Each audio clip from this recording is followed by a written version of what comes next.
Hi everybody, welcome to Storytime on the Back Porch. We have a great story today about one of my favorite topics, dogs. That's right. My name is Lisa Spencer and these are my furry friends, my dogs, Lucy, Litzy, and Lyla.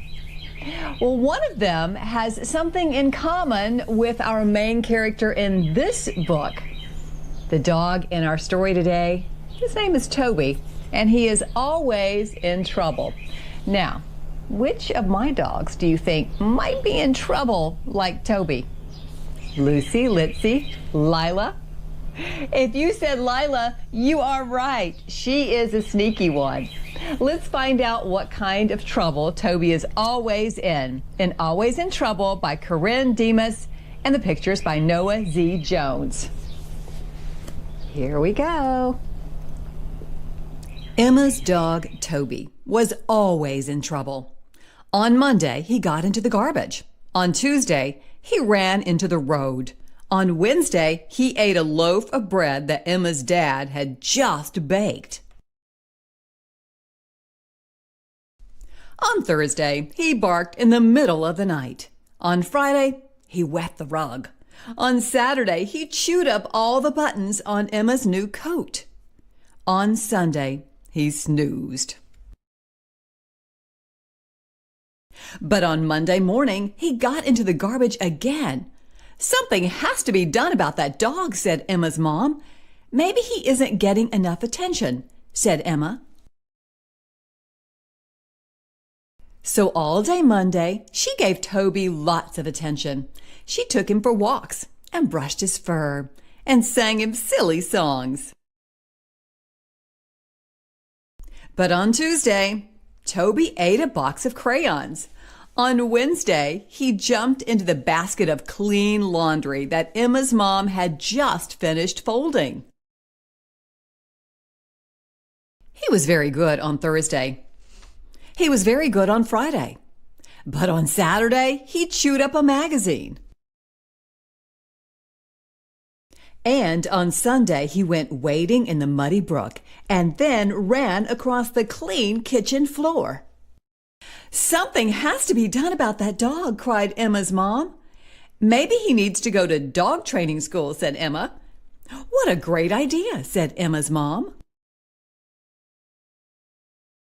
The first class started the next day. There were 10 dogs in Toby's class. Some were big and some were little. Some barked and some yipped, and some growled and some whined. Toby was quiet as a goldfish. He behaved perfectly at school every week, and he did everything just right. When Emma said, sit, he sat. When Emma said, come, he came. When Emma said, heel, he stood right by her side. He was the best dog, said Miss Katz, the teacher, when the classes were all over. At graduation, she gave Toby a diploma with a gold seal. Emma's mom tacked the diploma low down on the wall, right over Toby's dog dish. Now you know how to behave, she said to Toby. But on Monday, Toby got into the garbage.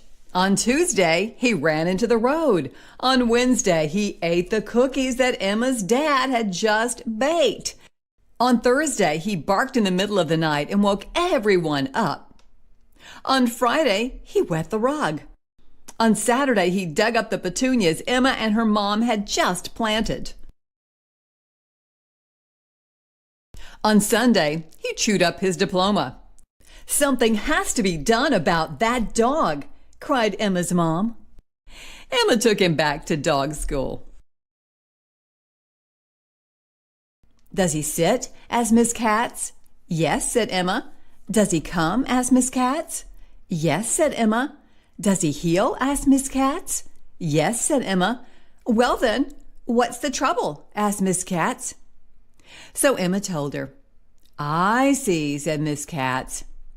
If you want a specially trained dog, you'll have to leave him with me for the week. Okay, said Emma. Emma missed Toby all week. He was very happy to see her when she picked him up. I hope you've learned something this time, said Emma's mom. Please, Toby, Emma whispered to him. You've got to be good now. Toby licked Emma's face. He had a strange twinkle in his eye. On Monday, he took out the garbage.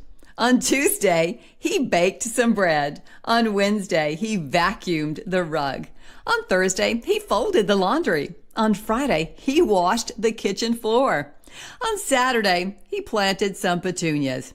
And on Sunday, he snoozed. But no dog can be perfect always, not even Toby. Lyla, do you feel a little bit like Toby? We know you can't be perfect all the time, but you try, right? Well, if you liked our story about dogs, you can discover other stories about dogs, about weather, about pirates, and many other topics. Just go to